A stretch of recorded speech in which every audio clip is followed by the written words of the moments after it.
Good evening, guys. Hope you're going well. Rusty here with Impact Dynamics, and we're back for another live show, number 26 or 27. I don't keep record of these things. Hopefully someone knows. Doesn't matter. Anyway, we're here to talk about the good stuff tonight. All sorts of stuff going on. Hey, again, a day full of being tagged into posts of people on day 2 of no booze, of Andy Little doing yoga. Well, I mean, it's actually happening. This team impact things. People are doing stuff. I went for a walk, which is rare, but anyway, becoming more common at the moment. What else happened? A few other things we got tagged in and stuff, which is awesome. So we've been pushing them out huge on Instagram stories, which also is on Facebook stories. So that's.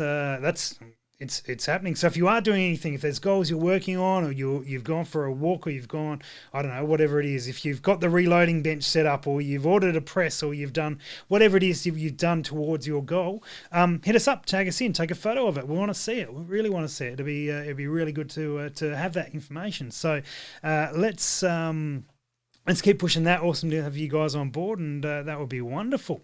As you guys know, tonight is one of our sponsors, Projectile Warehouse. You can save 5% off at Projectile Warehouse, and that is using the code IDLive5. IDLive5. Hopefully you can check that out. All sorts of stuff on there. More stuff arriving. More stuff added to the website today, which is good to go. And also you can save 10% on Stage 1 using the code IDLive10. Some reason the Stage 1 logo thing's not working. It's just a black screen. Anyway, that's the way it is. Here we go. All sorts of challenging issues. We've got a bunch of guys in the chat, which is awesome. Craig's in there. Andrew, Scott, Lana. G'day, guys. Ryan, how you doing? Conservative. It's all Charles. Smells like butt. Awesome. And Steve. I love the names you see on YouTube. You get all sorts of random names, and you just assume that they are someone you don't know. I don't know. Anyway. That's the way. YouTube is a great success. What else is going on do we need to tell you about? Tonight is a Zoom hangout, so after the show, after the show, the Zoom numbers will be put up at the end of the show. You'll be able to see them and jump in. We'll be there for about 40 minutes just talking guns. If you're on doing team impact stuff, we'll talk about what you've done there and just generally hang out and ask some questions and do that sort of thing. So that'll be really good to see if you can hang around for that. Tomorrow night we're talking reloading. Friday night Ian Porter is coming on board to talk producing rings and other things that he's had a hand in doing, which will be exciting. We've got a video from Dave Acker about his side of things that he's doing for his challenge. You won't want to miss that. That is excellent. He spent way too much time on that. Anyway, and then Sunday night is Q&A with Team AI. Looking forward to that. That should be good. All right. We've got people demanding for Ben Horton to be on the show already. Sorry. I'm doing that. Andrew, just calm down. I'm doing the intros and bits and pieces. So, awesome. Tristan, Doug, thanks, guys, for jumping on board. Awesome to have so many people in the room. All right. Well, we won't delay any longer. Tonight, my guest is Ben Horton, who is one of the guys, the one of two, I guess, behind Ironside Coffee, and also runs Ironside Podcast, does a stack of leadership consulting, and is has a military career behind him as well. And I guess more we will find out, because I've got a particular question to ask him at some point tonight, which he doesn't know about yet, but we'll hit him up on that one. Ben, are you there, mate? Yes, mate. Thanks for having me. Fantastic. Thanks for coming on board. How is sunny Canberra? Well, it's not so sunny at the moment. I think winter's here.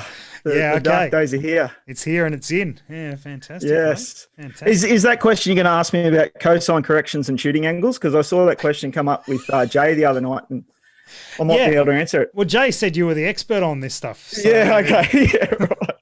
Yeah, it's no, don't ask me that question.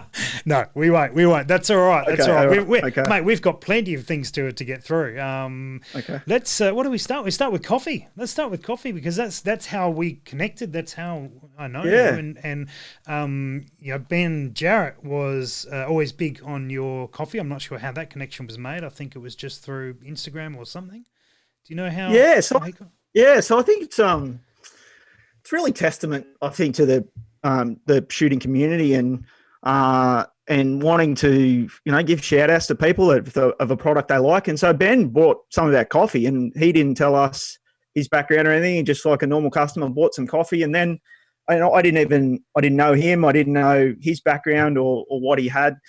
And he gave us a shout out for nothing on the end of one of his YouTube videos. And a mate of mine who we first deployed on our to East Timor in 1999 together, which I think he's watching tonight.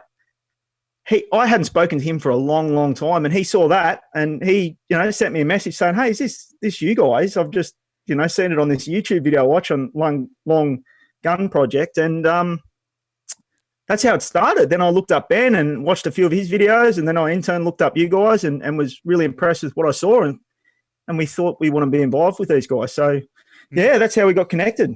Awesome. Yeah, fantastic. It's and so I mean, look, I drink Ironside coffee now. That's the thing, and I wake up every morning, and then slightly a little bit after morning, and then into afternoon, and sometimes if it's going to be a big night editing videos or something, we're back on it again. It's good, which I probably need to order some more soon, by the way. But anyway, that's an aside. How did it all come about? I mean, you were in the military in some capacity, and now you're pumping out coffee. How? Well, yeah. So I did 19 years in the Armoured Corps and went deaf, so I had to leave. And I started consulting, which is the main job that I do now, is leadership consulting, mainly in the mining and construction industries. And I was always looking for something else, and I don't think that's what I want to do forever, traveling away to mine sites. I spend most of the year away. And so I was always sort of looking for something else. And I drink a lot of coffee, and I had one particular client I was working with in Sydney, and there was 4 people I was coaching, and I got up, about 3 o'clock in the morning in Canberra, and I punched a couple of coffees, and I jumped in the car, and I had a couple more on the way down, and I rolled into my first coaching appointment, and he met me at the door, said, "Let's go for a coffee." So I was already about 5 deep before I started. I said, "Sure, let's do a coaching session. We'll have a coffee, had a brew." Yep. And I finished up with him, and I went to the next one, and the same thing happened. By the end of the day, I'd consumed a lot of coffee, but what I realized, it really came to me, is how many times we have these great conversations with people over a brew. Mm-hmm. And it really, whether it's a coffee or a beer, or, it's frowned upon to coach people in a construction site drinking beer. So I think coffee's fair, probably the best thing. But, and I reflected back on how many times, you have a discussion and you're having a brew, and I think it sort of all came together. Yeah, nice. And so I guess you may as well own that space where for people to connect around and get into the coffee side of things. How did you just start out at the back with a torch roasting beans, or how did it come about? Yeah, so classic. When you don't know anything about starting a business, you start a couple of them at the same time. Yes. So I jumped on. I was actually out having a coffee with a mate of mine, and we'll spitball this. So I got this idea. Let's start a coffee business. And while I was sitting there, I brought up eBay, and I started looking at mobile coffee vans. I thought, geez, this is affordable. So I bought one. Almost sight unseen. I mean, I spoke to the guy, but I didn't check it out or anything. It was in Adelaide. I flew down, met him in the airport, and I jumped in it and drove back. And really excited. I got home, opened the car up in the driveway, and made a coffee. And it's when I realised that I can't make coffee. I made about 50 cups before. I blamed everything else. I blamed the coffee beans, blamed the grinder, blamed the machine. And my wife came out and made one, and it was a perfect coffee. And I realised that I'm the man that owns a coffee business that can't make a cup of coffee. Good. So, that's where we started. And then we started with just the van using, other people's coffee. And then, so we started getting our own coffee. So we have someone roast it for us just in the meantime till we learn the ins and outs of the business. But it's our blend. So we put a lot of time into making sure we've got the right blend of what we're after. And so that's, we started selling coffee online and supplying a few units back in defence. So we supply a few regimental coffee shops with their coffee. So look, hoping to move into the retail space soon. So we've now got 3 coffees. We've got 3 different roasts. So yeah, that's the next step. Well, that leads us straight into a question that's been put in the chat: is what type of coffee do you sell? So here's the plug. Do you want to talk a little bit about the product itself? So we've got our 3. Yeah, so we're 3 coffees. So we have a light, medium, and dark roast, all of the same bean, which comes from Central and South America and East Africa. It's a mix of beans, and it's the same bean mix but different roasts. So across the spectrum, a light, which is our switch hitter, and we're a bit of a baseball fans. We always go to the Canberra Cavalry, and when we were doing the testing for the light, the first thing that came out of my mouth is I could drink this in the morning, but I'd also be very comfortable drinking it after lunch. And I thought, either side of the plate, either side of lunch, like a switch hitter. And so it's called a switch hitter. That's a light roast. Okay. Our multi-purpose is our medium roast, and that's our flagship roast. Yep. And I call it multi-purpose because it can be used in anything. So we use that out the back of the van. So it's good in the going through the machine, but also use it in my Delta Press or AeroPress, anything. So on any platform, it's good to go. Mm-hmm. And then we've got Black Market, which is our dark roast. Okay. Which is my morning go-to. Yeah, right. Yeah, that sounds like the one to try. I think I look forward to getting stuck into that. That'll be excellent, mate. Very good. Yeah. And so I got a message from you saying, hey, look, we're interested in sponsoring the PRS. What drew you to? Obviously you've shotguns through your career. Have you done it outside of that at all? And then what led you to sort of contact this shooting organisation and say, hey, we want to get involved? Yeah, so the first thing I did as soon as I got out, I discharged from Army. I was posted to RMC as an instructor, and I discharged in August 2017. The first thing I did, I went and got my firearms license. And so I haven't really done anything with it yet. I've been out with a few mates out to the range, but I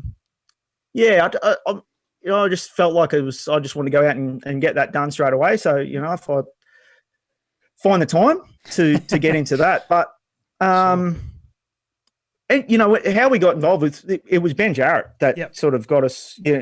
I saw after seeing the what he produces, and then you go down the internet wormhole and ended up on the PRS site, and I just we were looking to sponsor different things, but just the professionalism of the website, and once you start going that and look at the people that are involved, we thought this is an organisation that we want to be involved in. Awesome.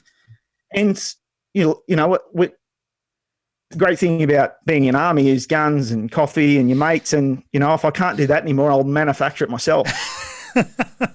Yeah, well, I think you've nailed PRS down to guns, coffee, and mates. And let's say brews instead, because we cover morning and evening entertainment. Yeah, okay, excellent.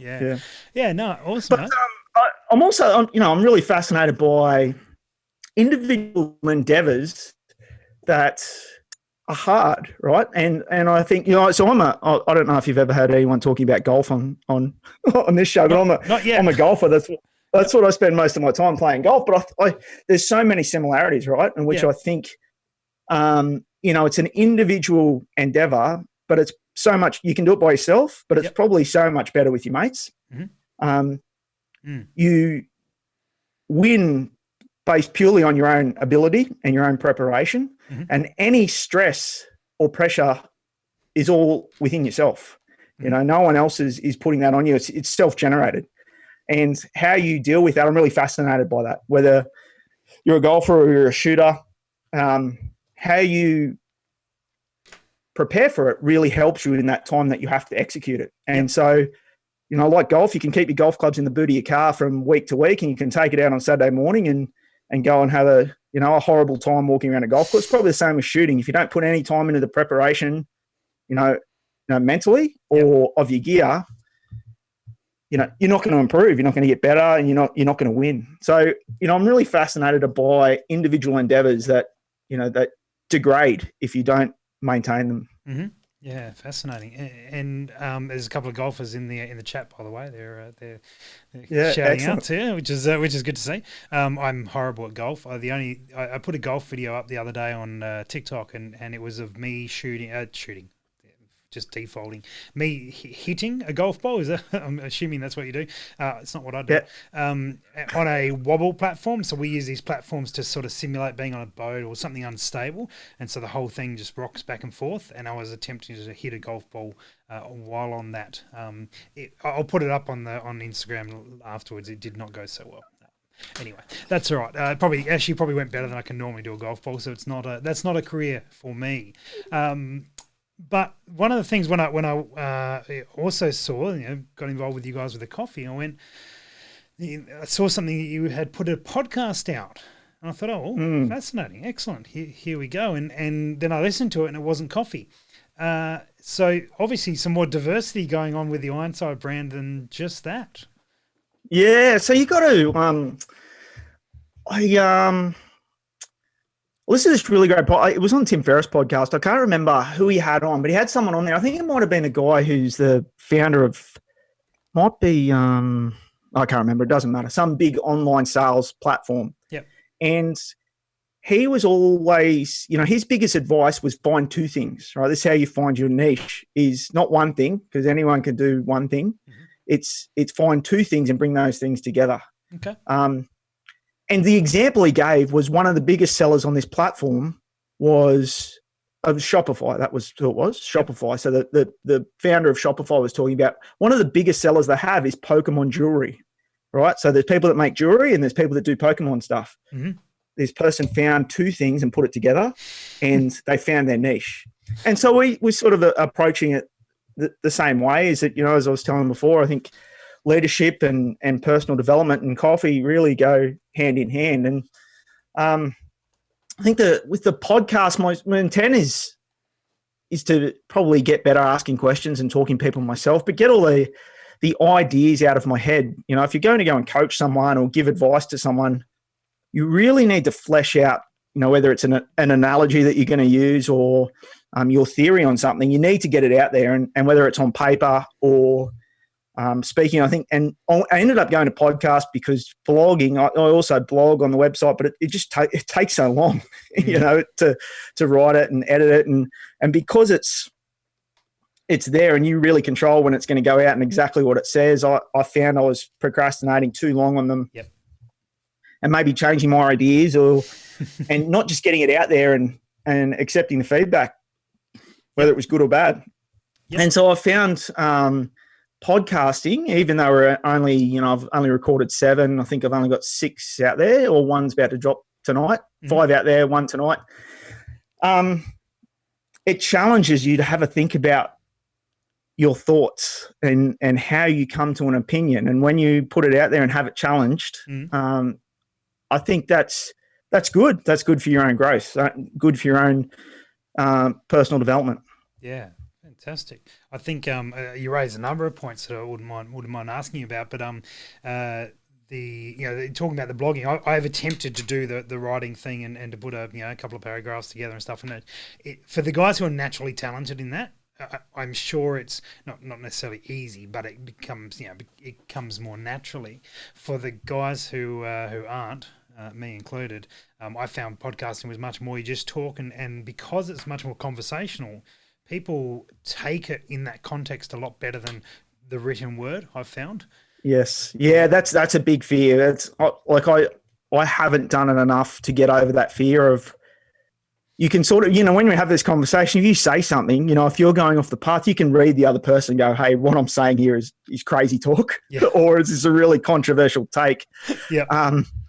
But you put that, you write that, behind closed doors and you put it out on the internet, you stand by because you're going to, people are going to give your thoughts on that because you can't give the context. Yeah. But I think that's also good as well. It's a different skill and a different pathway to giving that message out there. Just different. Yeah. Yeah. Yeah. Very nice, man. And so as we talked before, but as you're aware, we launched this basically this idea to just get people to get stuff done over the next few weeks and potentially longer. And no doubt, I've had lots of conversation with guys over the last couple of days about all sorts of, oh, what about doing this or what about doing that? And like the point is just doing it. And so it's awesome to see someone who's gone down that path of going, all right, here's something here. Let's do this. And so how did you go from, I think I might do a podcast, to actually having 7 episodes out or about to drop number 7 or wherever you're up to, and having I've listened to them. They're decent quality, absolutely, and they're good, and the artwork's good, and it all flows as it's meant to. How did you go from a concept to enacting it? Yeah, so YouTube is the answer to that. I think I travel a lot, so the job that pays the bills at the moment is consulting, and so I travel almost every week up to Queensland. So a lot of time in airports. So I have to use that time effectively, and if I'm not doing work, I've got to be listening to I'm trying to do something to make me better, and whether that's reading or listening to a podcast. I think the easiest thing to do is listen to a podcast. So once I decided that I was going to put out a podcast, I started to listen to them in a different way. So I tried to listen to, how they were doing the introductions, to how do they insert their sponsors, how do they introduce someone. So I started to listen to that, take notes of that as far as how they put it together, and then how to edit it was YouTube. I spent a few long nights on that first one, trying to use Adobe Audition, trying to edit it, and and then you learn different things. So I've used a couple of different platforms to record. So I've used Zoom, which I've actually found to be the easiest way, and I've got a Zoom H6, which for the first time I went and did I did one with a couple of mates where we just did it off that, and then when I took the SD card out and put it in my computer, and I saw they were all separate audio files, I nearly had a heart attack. How do I put all this together? So, another few hours trying to figure out that. But it's not as easy as what you would think it would be. Record a couple of people talking and put it on the internet. There's a little bit to it, but we were talking before we went live here, and at the moment, I'm over editing. I've had some of the feedback I've got from the audio nerds out there in internet land about how it sounds, and I can say I'm doing too much to it. It's in some places it sounds unnatural, and I committed early into a first few couple of episodes to take out all the ums and the ahs and everything, and then you can spend hours on that. So my hope is to get polished enough myself as an interviewer that I can make it flow better, and I don't need to spend too much time editing, and I can just get it out there straight away. Yeah, absolutely. And so if someone was thinking about starting a podcast, you do it. Yes. Is there any? Yeah. And look, you can actually, there's podcast platforms out there that you can just do it straight on your phone. Yeah. You don't need anything, apart from your phone. So I use Anchor, which is low cost. You record your file on anything. You could record it on your phone. And you could literally just drag a voice recording off your phone onto there and upload it, and it's on Apple Podcasts. Yeah. So you can. I'd say go for it. Start getting those ideas out there, and it's actually, I think the biggest fear is feedback that you're going to get. You're going to get someone, criticize you, and to be honest, I think most of the feedback you get is positive. There's another part of the feedback is genuine feedback that wants to make you better. Yep. Whether how you've produced it, or your questioning technique, or the topics that you're covering, or if you got something wrong. Yeah. And then there's just a tiny little bit of crazy, which you just let it go. Yeah, you do just have to let it go. There is a tiny little bit, meaning there can be quite a bit, but just have to let it go. Yep. Yeah, you're not wrong. Yep. That's not wrong. It's one of the theories is just don't read the comments. Exactly. It's not a silly idea, actually. It's not a silly idea, but there's different ways of looking at that. Yeah, awesome, man. And got a couple of questions coming through that are unrelated to what we've been talking about. But one more thing I wanted to hit you up regarding Ironside is, and this is the question I wanted to ask you, because I looked up, when I was tagging in Ironside on various posts and stuff like that, I came across Ironside wooden flags. Yes. Tell us what that's all about. That's a really interesting case study in how to scale a business. So we got slayed. So It's a classic, another one for the people that listen to a lot of podcasts. Tim Ferriss, he's, one of the OG podcasters. And one of the things he talks about is scratching your own itch. So I've always wanted one of those, you see a lot of Americans have them, nice wooden flags that have been carved out, and they look great. And I wanted one, but an Australian one.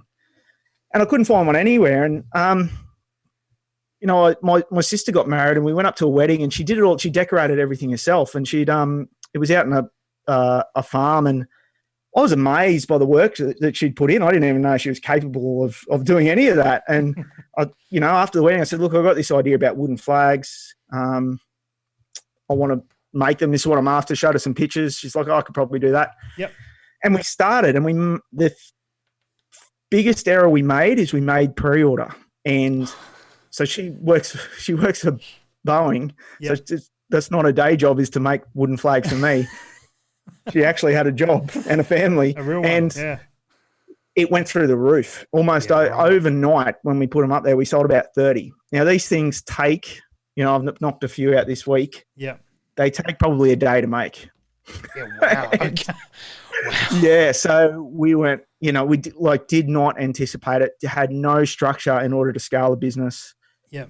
Didn't anticipate that was going to happen. And all of a sudden it creates a lot of problems because someone pays a lot of money for something, they should get the product when you tell them they're going to get it. And we couldn't.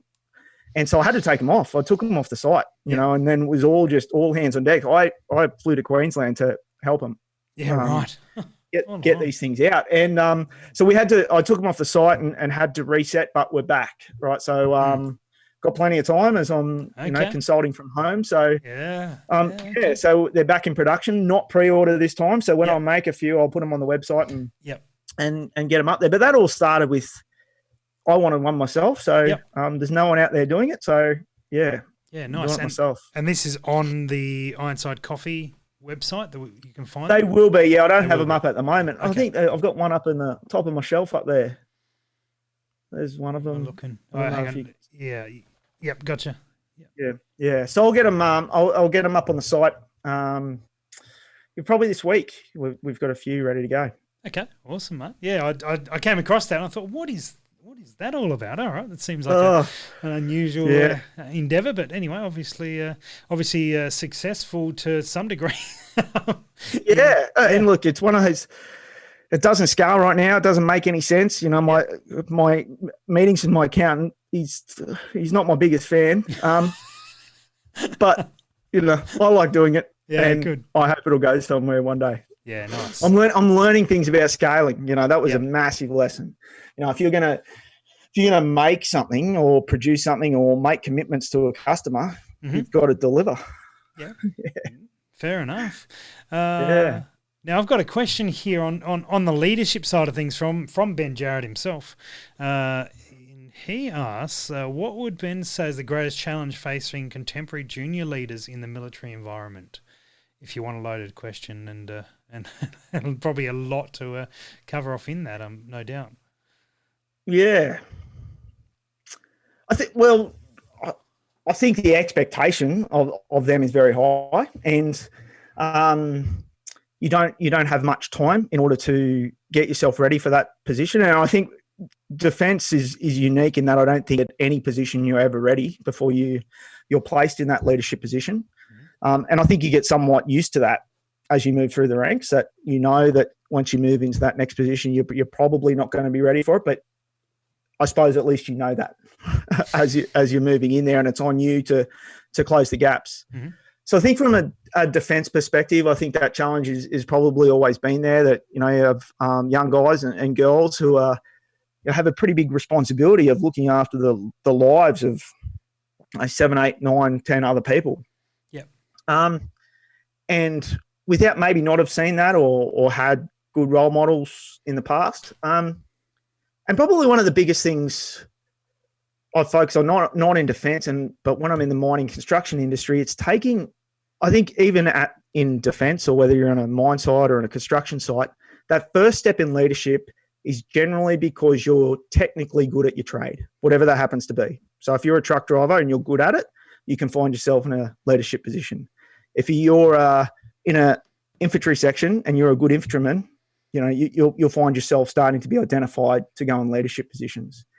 And it's being able to delineate between the two, is in just because you're really good at that technical thing, it's being able to develop the leadership side over the top of that. And that's really hard, I think, in those first steps, right, is not just wholly and solely being able to rely on your technical skill in order to lead other people.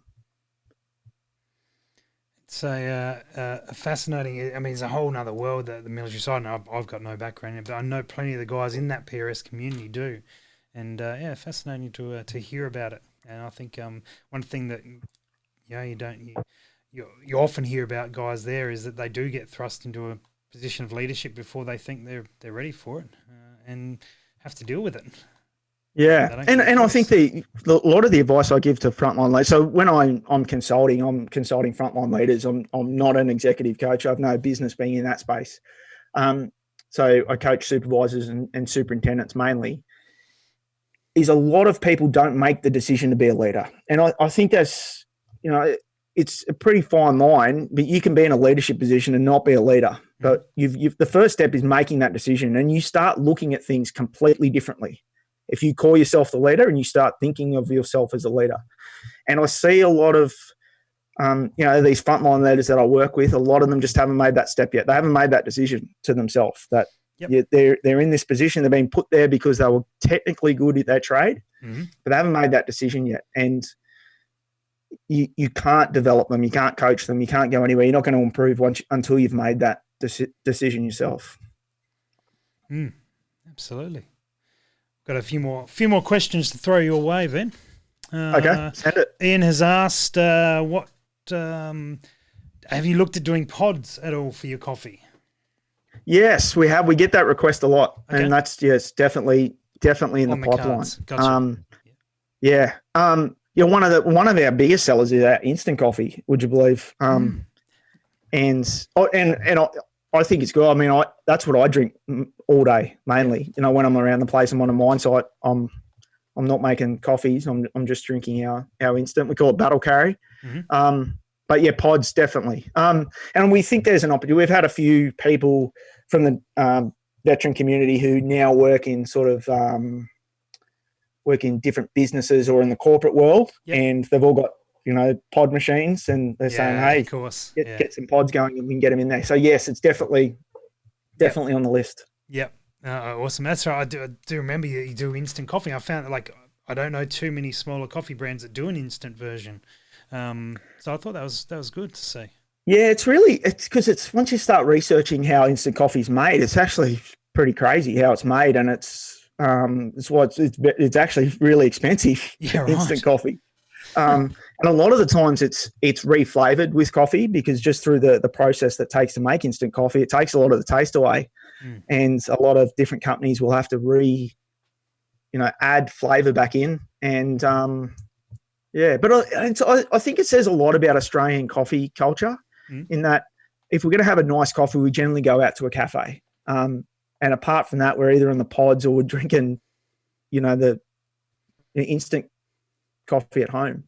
It's very different to, I think, the American culture that always have coffee on, have a pot of coffee on at home, and they're very much into that, as opposed to going out and having a flat white or a latte out in a cafe. Yeah, well, I mean, speak for yourself a little bit there, Ben. No instant coffee here. Hasn't been. Excellent. Hasn't been since we got Ironside Coffee, to be honest. Anyway, excellent. That's the way. Can't go back. Anyway, all right. That's a snob in me coming out. More questions. Have you thought about shooting PRS style match? This is from Andrew Lawn. PRS style event, or even club match at some point. Would you do that? Yeah. Well, I think I have to. I think my plan is to at least get out there when we start back up again, and get to as many matches as I can. I think that's a good foot in the door, saying, "Hey, I'm a sponsor. I'm here. Let me try. Can I have a shot?" Yeah. I think I I think you'll get a few guys allowing you to have a crack for sure. There's a range not too far from Canberra that is underway with application to be able to shoot club matches, and there might be some movement. Hopefully at some point some movement in Canberra to get something close by. So you may actually end up with something real close by to have a crack on, which would be good. Excellent. It's good. There's a question about how much do the flags cost? We're making sales here, mate. Oh, geez. I've got to be careful with this because I'm the one that's going to make them at the moment. To be announced now. Or you could say less than $10,000. And yeah, so look, I think it's actually the prime topic of discussion in our household. Oh, okay. Sore point. Yep. Gotcha. Yeah. Oh, it's not. Yeah. It's like I can't answer this question. I don't want to put a number out there that might be. Let's move on. We'll check out the CSH. Check out the website later this week, and you will see the price on there. All will be reviewed.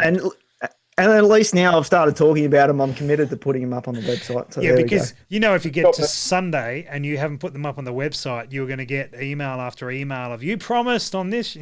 Yes, yeah. Yeah, okay. Way to set yourself some goals. There you go. And tag us in when you do put them up, Team Impact, to say that you ticked your box. That's excellent. Nice. Do you follow the Jocko Wilnick? I never know how to pronounce his... Jocko, yes. So we actually sponsored the muster last year that came to Australia. Oh, right. Yeah, okay. Yeah, and I went to, and that was my second muster. I went to the muster in DC the year before. Mm-hmm. I've been following Jocko all the way along, and I look, what really resonates with me about Jocko is it's real. Once you start talking about this leadership, I guess there's some snake oil salesmen out there that it's tough. You read a lot of books and you listen to a lot of people, and the next thing you got Tony Robbins jumping up and down on a trampoline. It's not it's not real. Whether you're dealing with Australian soldiers or you're dealing with Australian coal miners or construction site workers, they don't suffer any fools. And if you're not giving them real, they'll see through you straight away. Yep. Right? So if you're spinning any garbage and it's not real, and you're not trying to actually help them in the real world, you're not going to get anywhere with them. And I think someone like Jocko, he's got a really hardcore message. And I think, some of the work I have to do is I think about his concept and I have to Australianize it because, it's very, very hardcore American. Mm-hmm. And I think it's a great message, but it's just, I've got to adapt that to Australian audience. But yeah, massive follower of Jocko, listen to all the podcasts, read all his books. And those, if you ever have opportunity to go to a muster, outstanding. A couple of days of just full on immersion of Jocko and what he's got to offer. Yeah, nice. And can you give me more detail on what the muster is? So it's a lot around the book. So his initial book that he wrote with his business partner Leif Babin is called Extreme Ownership, and so it's their principles of their laws of combat. So it's the things that they work by, and their coaching principles when they're working with their clients. And they wrote a book about it. And so sort of each chapter goes by, they talk about a combat situation that they had, a problem or a leadership problem that they had, what they did to solve it, whether that went good or bad. And then they relate that to business and then talk about the lessons learned. And it's just taking that book, I think, and putting it live. Yep. And they talk about each of those examples and things they did wrong, things they did well.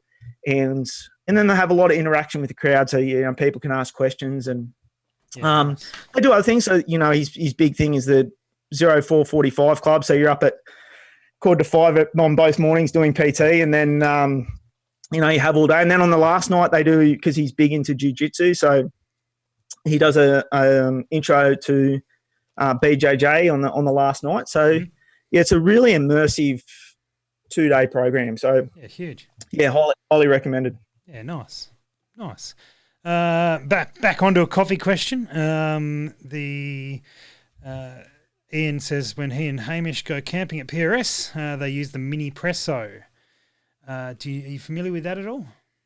Yeah, I think is that you put a pot in it and it's just with your hand pump it and you push the water through that way. I guess. Does it take a pot, or you'd actually put ground coffee in it? Ian, if you're still watching, mate, tell us, is it pot only, or can you put coffee in it? I think you can put coffee in it. Use any variety of bean, coffee bean or roast, or you can put it. Yeah, yes, I guess so. He's asking, I guess. I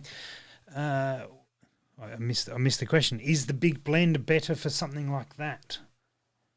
Yes. Look, I think the multi-purpose, the medium roast is our go-to for that. That's why I like it. It's what I take with me, and I have it in my little bag with my Delta press, my AeroPress. Yeah, that's what I take with me. Okay. And that's what we run through our machines. I think it works. It's the most versatile. Yeah, gotcha. Of their roast. Gotcha. Yeah. Did you do anything with Chemex at all? No, but I'm looking. I've been looking at that through our wholesale retailer into trying that. Yeah. That's my favourite type of coffee. To enjoy. Do you use AeroPress when you're out and about? What do you use when you're at the range? Not much. No, I generally that's the time when I just whatever, because it's usually some stupid time of the morning, and it's all go. So yeah. We actually supported is it the Queen's Medallion? Yep. Is that a thing? So that's something to do with the Queens is an F-class type competition. Yeah. Okay. Yeah. So we had when they shot that, must have been last year now, maybe. Yeah, it would have been last year. We went. They had us out there, and we went and my wife had a van out there, and it was really interesting seeing a lot of people didn't drink coffee before they shot, and it wasn't until after they shot they'd come back and. Right. Fascinating. We want to get the jitters before they shot. We usually have. It's not uncommon at a PRS match, depending where it is, to have a coffee van there in the morning, and so I guess usually smash 15 of them pretty quickly. All right, some more questions on that. I'm being asked what my Chemex experience has been like. That's from Ben Jarrett again, mate. Mint, absolute mint. It's best coffee I've had. With Ironside, of course, because that's what I've had it with most commonly. There was a really good question from Kenny. There it is. What's the best advice that you can give to new business owners? He knows it's a super broad topic. Yeah. But is there something that springs to mind quickly from your experience? Yeah. So what we did, right? So I spent 19 years in Army, straight out of school. We had no idea, but what we did is we used because my wife was Army as well, and we actually used our knowledge from that. So we put our appreciation processes over the top of it, and that's how we looked at things. We didn't. I suppose we could have gone out and got business degrees, but I'd still be trying to do a business degree and not, run a business. So, we didn't just go into it blindly. We used what we knew. So there was a lot of different skills that you pick up in anything really, but the skill set that I'd managed to develop over my time in defence was a lot of planning, a lot of templating things, whether, it was through checklists or, capturing lessons learnt was a big one. So we still do that now. So even after the coffee van goes out on an event on a Sunday morning, when we get home, myself and my wife, we AAR it. Mm-hmm. We talk about what went well, what went poorly, and we've had some monumental stuff ups from arriving at an event with no cups. That is very embarrassing. But as long as that never happens again, when we talk about that, how did it happen? What can we put in place to stop that from happening? So, look, my advice is because I don't think there's a dark art to it really. Like it can maybe seem scary, but I think if you rely on your experience, wherever that comes from, is put it over the top of that, but then seek out for the things that get squirrely, seek out an expert. Yep. So that's why I pay good money to an accountant, and I go in every month and he has a go at me about different things, but he sorts it out, and he's teaching me, around BAS and GST and all this type of stuff. So, things for those things that get squirrely, find out an expert. But apart from that, I think just go for it really. What can go wrong? That's right. That's right. You have a very expensive coffee machine in the driveway. That's what we've got. I would tend to agree with you, mate. I think that the Yeah. best thing you can do in terms of starting your business is have done it 12 months ago, because Yeah. if you, I mean, it's gimmicky way to say it, but if you'd started 12 months ago, you'd be further than so many. I think that's because the biggest thing I see with talking with people about starting a small business is they delay it. I definitely did. And they just push it back, and you're much better off just, starting it, failing, and then going, all right, after action report, let's get into it. What do we do wrong? Be it from the day, from the week, from the month, or from the whole project that didn't work. Fine. Yeah. You can learn heaps. And I think, look, even if you've got a business degree, I think the first time you start a business, you're going to make a lot of mistakes. So, yeah, yeah, aim small, miss small. There you go. You can start off with a really small business, and everything you learn scales. I Googled how do I start a business, get a business name. Yeah, that's how it starts. Yeah, you're underway. Yeah. It's I remember on the degree side of things, I was in event management for a number of years. That was my history. And I remember we were at a venue. I was a production director at a venue, and I got these three guys, and they all came in, and the owner introduced. He said, "Oh, these guys have done their event management degree. So here they are to get involved and learn what it's all about." I'm like, awesome. These 500 chairs need to come from this room into that room. Go. And they stared at me. They're like, "We've studied this for 4 years." I'm like, "Yeah, welcome to events, guys. This is what it is. It's work." And I could not believe it. But anyway, that was quite good fun. That's right. You got to start somewhere. Yeah, not wrong. All right, we guys, if you got any further questions for Ben, and hopefully these are going all right for you, Ben.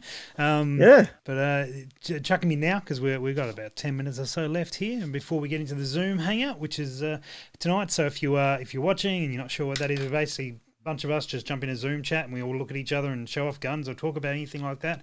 And we do that at the end of the show. So the numbers for that will be up at the end of the show, and you can jump in the room. They'll be up right at the end, and we'll put them into the chat as well with the link, and come and join us and hang out and see what's going on. There's usually a few guys who do that. It's always good time. It's nice to see other people from time to time, which many of us don't do at the moment. So anyway, all right, there was a question there. Now this might be tell us what you can and can't answer with this one, but the question is, what is the hardest decision you've had to make in your leadership role? It's a pretty broad question, but yeah. Or is there a particular story that you used as an example of some leadership decisions that you've had to make? Let me have a think about that. We've got him thinking, guys. Yeah, we've got him thinking. Good stuff. I'll go see if there's any. I can, the story I like telling the most is about the biggest leadership mistake I ever made, which I actually like talking about a lot because it brings out a lot, I think, and really talks about how much ego is a killer in almost everything. So, so my home regiment, I would call, is 2nd Cavalry Regiment. I was Squadron Sergeant Major of one of the cavalry squadrons, and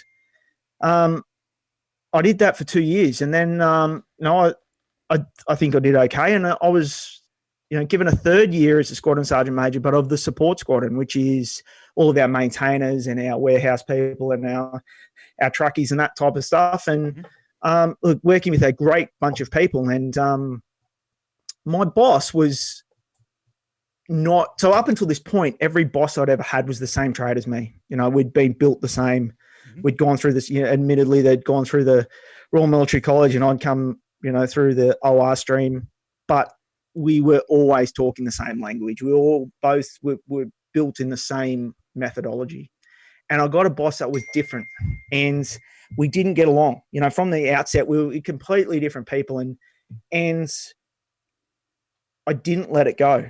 And I let ego get in the way, and he made a few things that were not the way I would do it, but not wrong. Yep. And I didn't take it very well, and I carried on a little bit, and so why I tell this story is was not when I was a junior leader. I was not new to leadership at this point. I'd been in Army for a long time. At that point, I'd led on operational deployments around the world. This was not new, and it come out of nowhere and bit me on the ass.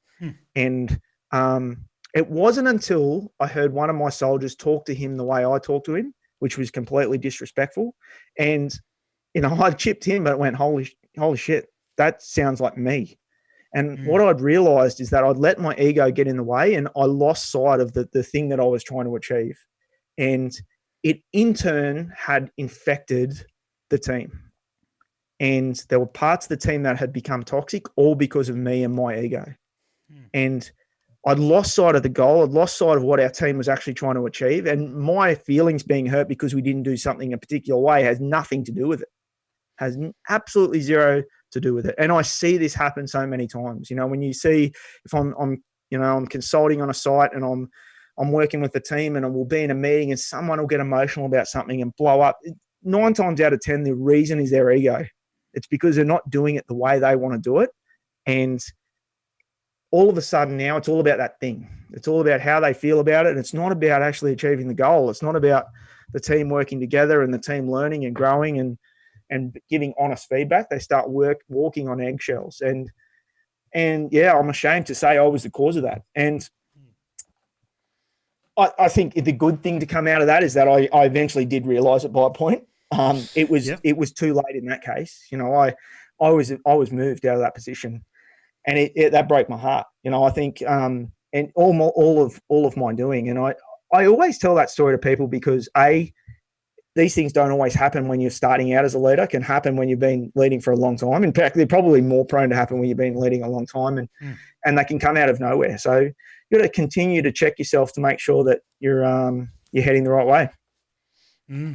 Absolutely, it's good story, mate. Absolutely, and good humility to be able to talk about it like that as an example to others of what not to do. Yeah, exactly. A couple of guys agreeing with you in the chat as well about that. Tim asks, what is coaching to you?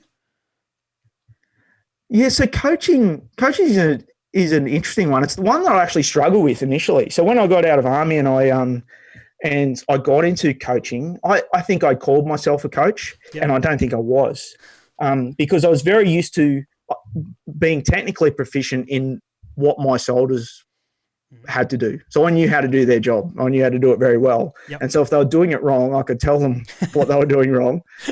And I could demonstrate it. I went out to a mine site and superintendents were, sharing their problems with me, and I was trying to solve them. And I've got no business doing that. I don't know anything about a coal mine, So, and I struggle with it. I was like, I can't do this job, because I was trying to tell them what to do. And then I sort of realized that coaching, you don't actually have to have the answers. It's actually helping the person work through the problem themselves, because the answer or their version of the answer is already in their head, and you have to just help them get there. And so I think one of the most powerful coaching questions that anyone can use is what else? What else? What else? What else? And you can try and get those ideas out of their head, and they'll eventually solve it themselves. And you may have to shape that conversation. But it's got to be their ideas. It's got to be what's already in their head, and it's being able to leverage their own knowledge and experience. It's not about you, and it's something you've got to work at. I think being a good coach is, and I think shooting's the same. I was a small arms coach, and it's actually the job title is, when I was a recruit instructor, you do your small arms coaches course, and you're not really coaching. I don't think, in the way that I look at it now, if someone is not following their basic marksmanship principles and they're not doing something, it's really just telling. You're not sure. You're not trying to get that information out of their head. It's very, and maybe some people do if they're a really good coach, but I wasn't. It was all about, you're doing this wrong, do this now, which is not coaching. Yeah. Great answer, mate. Good question, actually. Good question. From Tim Hawkins on that one. All right, we were about to wrap up. There was another one there that I saw. I don't know. I don't know what the answer to this question is going to be, but I feel it's very loaded. It's from Mr. Lawn, who was the first and very keen customer at the Townsville Annandale KFC across from Laverack Barracks. Oh, jeez. The people, some of those characters you got involved with PRS, I don't know. Is there some sort of vetting that you have to be involved? We're going to have to introduce it. We normally have just worked based on the fact that if they were a fit and proper person from a police standpoint to have a license. But I see your point. We probably need the second tier of like don't be a dick type level guys. Yeah. Well, because I think what happens at KFC stays at KFC. Yeah, I think Scott Morrison said the same thing about McDonald's. Yeah, exactly. Well, we might leave that one at that. Yeah, excellent. Sensational, mate. Sensational. Anything else that you wanted to make mention or get out there at all? No, I'm just, I can't wait till we can kick back off again, and we're gonna, myself and Naomi, my wife, we're gonna get out to as many matches as we can, and it's get out there and meet the crew. We're excited to be associated with PRS, and we look forward to what the future holds. Yeah, brilliant, and bring that coffee van with you. Definitely, so that I'll be awake for the day, because that's pretty important.